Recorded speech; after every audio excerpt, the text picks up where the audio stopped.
na nga, Nay! Fake news ka daw! Hindi po yun confirmed. Ayun nga, Nay, hindi daw pala confirm. Bakit daw natin binabalita?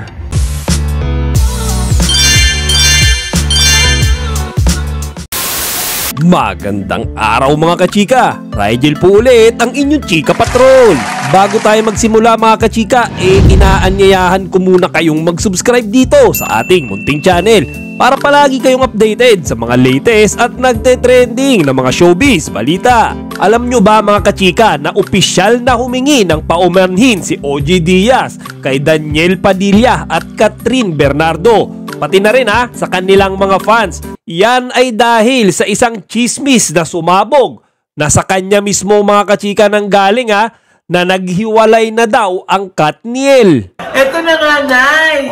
Fake news ka daw! Bakit? Di naman daw totoong hiwalay yung Katniel. Ganda kung ganun kung hindi sila hiwalay at sila pa rin. O dahil yan naman din ang ating wish. Para sa mga hindi pa nakakaalam, ilang araw pa lamang ang nakakalipas nang pumutok ang balita na hiwalay na si Daniel Padilla at si Catherine Bernardo. O mga kachika, at yan ay nanggaling mismo sa bibig ni OG Diaz. Sinabi niya yan mga kachika, pinag-usapan nila yan sa kanyang YouTube channel. Ayon kasi mga kachika kay OG Diaz, meron siyang nakuhang balita mula sa kanyang reliable source na totoo daw na naghiwalay na si Daniel at si Catherine. Nako. Ako mga kachika, sa totoo lang ang dami-daming kumakalat na hiwalayan chismis. Pero hanggat wala kang sapat na basihan, hindi mo dapat yan dinidisclose. Hindi mo dapat sinasabi yan sa publiko. Kasi mga kachika, pwedeng makapanira yan ng karir ng kahit na sino, di ba? Bakit daw ako nag-iimbento ng mga bali-balita? Oo. Una sa lahat, sinasabi ho namin dito, hindi po yun confirmed. Ayun nga, na hindi daw pala confirm. Bakit daw natin binabalita? Yun nga yung kasi nakakarating sa aming balita. O, ano yun gusto niya i-confirm namin? Pero hindi naman talaga confirm. Diba? Ngayon, napakadaling magbitaw na hiwalay na nga tong dalawang to para sa kanya. Kasi, syempre mga kachika, ang kapalit nun napakadaming views. Diba? Kumaga, wala namang mawawala sa kanya. Pero, magkakaroon siya ng pera. Ayan mga kachika, assessment ko lamang kasi hindi lang, alam nyo, hindi lang chismis tungkol kay Katniel o sa Katniel yung binalita niya na may hiwalayan ang nangyari. Kung matatandaan nyo, sa kanya rin ang galing na naghiwalay na si Liza Soberano at si Enrique Hill. Parang liskin din yan Nahiwalay na nga, diga ho. Gaga, hindi. I mean, yun din ang ating wish na sana sila pa rin. Sila pa ba? Sana nga sila pa rin. Basta sila na lang ang tumuklas. Basta sa atin dito, sana sila pa rin. Kung matatandaan nyo ilang beses nang idinenay ni Liza at ni Enrique yung chismis na sila hiwalay na. Pero eto si OG Diaz talagang pinagpipilitan niya mga kachike na talagang tapos na ang lisken. Ngayon balik tayo kay Katniel. Ngayon mga kachika, nung sumabog itong balitang ito, niresbakan siya ngayon ni Catherine tsaka ni Daniel. Ayon kay kay Daniel, wag basta-basta maniniwala sa mga sabi-sabi. At dahil dyan dahil nga lumabas yung katotohanan na talaga namang hindi hiwalay yung dalawa, mga kachika, dito na dumating yung interesadong pag-uusapan natin. Kasi opisyal na siyang humingi ng paumanhin. Ang sabi niya doon mga kachika, hindi daw sa kanya mismo nang galing yung balitang yun. Diba? Kumaga hugas kamay na tayo. Kay Daniel, kay Catherine, wala naman tayong naririnig. Oo. Tungkol doon para pabulaanan yung mga lumalabas. Yun ang iniintay na amin Kasi kaya dati di ba, nung October na nabalita na hiwalay sila, nagsalita si Ma'am Carla Estrada na hindi. Hindi daw hiwalay. Ngayon wala pang lumalabas na nagsasabi or nagko-confirm na hindi hiwalay yung Katniel.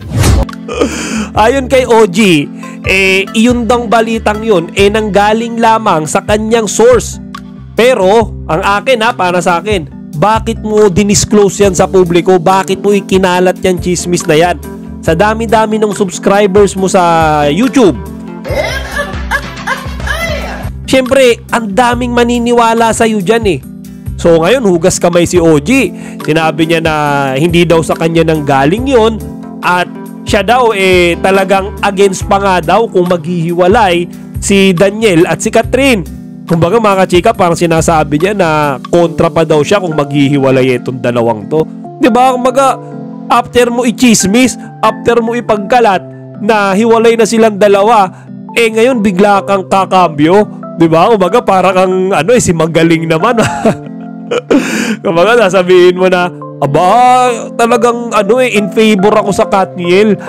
Fan nila ako ayokong matapos yung partnership, yung love team na yan. Diba mga kachika? Ngayon humingi siya ng paumanhin sa unang-una kay Daniel at kay Catherine. Kumbaga pasensya na daw, nagsorry siya, nag-public apology siya dahil dun nga sa pagkakalat niya ng chismis na wala namang katotohanan. Tapos siguro mga kachika, inulan siya kasi ng napakadaming negative comments mula sa mga fans ng Katniel na love team. Kumbaga kachika, yung iba nga pinagmumura pa siya. Kumbaga, sino ba naman hindi magagalit?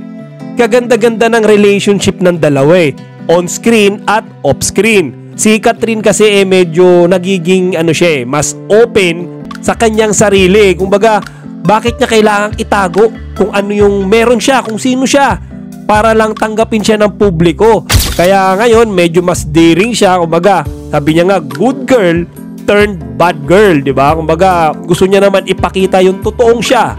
Ngayon mga kachika, dahil doon siguro ginawa, in-exploit ni OG yung mga ganong ginagawa ni Catherine. Yung mga fans kasi sanay na pag Katniel yan, siyempre andyan ang kilig, andyan na yung hope nila na may forever sa Katniel, di ba? Kasi nga, kahit nung ABS-CBN Ball, di ba, hindi sila magkasabay na naglakad. Tapos nung nagkatabi naman sila, parang hindi naman din sila sweet. Tapos nung buong gabi, di ba, parang bihirang-bihira mo sila makitang magkatabi, purong magkaibang grupo sila. Kaya tinan mo yan. Diyos ko po. Kaya doon din nagbabasa yung ibang mga nag-speculate na baka nga hiwalay na. Kasi nga parang, di ba sweet sila? Kaya niya nga nasimulan itong ang chismis ng hiwalayan. Kasi mga chika, ang sabi niya kaya daw ganun si Catherine, dahil daw hiwalay na sila ni Daniel. Tapos sumunod pa yung, alam niyo yun, si Catherine kasi puro sila mga solo project na Kumaga, wala na silang mga project ngayon ni Daniel na magkasama. Tapos ang sabi ngayon nito ni OG, signs na daw yun na hiwalay na sila. Napapagduktong-duktong nila yung pangyayari. Kaya tinatanong din namin at iniintay namin yung kanilang panig. Ganun lang naman yun. Basta yun pa rin ang aming wish na sana hindi iyon totoo. Yes. Na sana sila pa rin dahil kahit ako, wala akong makitang ibang babae para kay Daniel kundi si Catherine. Ganon din si Catherine, wala akong makitang ibang lalaki na swak kay Catherine kundi si Daniel. Diba? Take ko doon na kung alam mong wala ka namang resibo nung sasabihin mo, kung wala ka namang sapat na ebidensya, huwag mo nang sabihin. Kumbaga, iba kasi yung nagchichismis ka nang meron kang ebidensya. Doon sa nagchichismis ka nang gawa-gawa mo lang yung kwento. Maraming mabubuwisit sa'yo niyan. O siya mga kachika, hanggang dito na lang muna. Sana huwag nyo kalimutang bisitahin ang ating website na chikapatrol.net at ilagay din ninyo ang inyong mga opinion dito sa comment section. Chika Patrol signing out! Kachika, huwag niyong kalimutan mag-like, comment, and subscribe. Para sa iba pang mga celebrity news, i-click lamang ang mga videos na ito.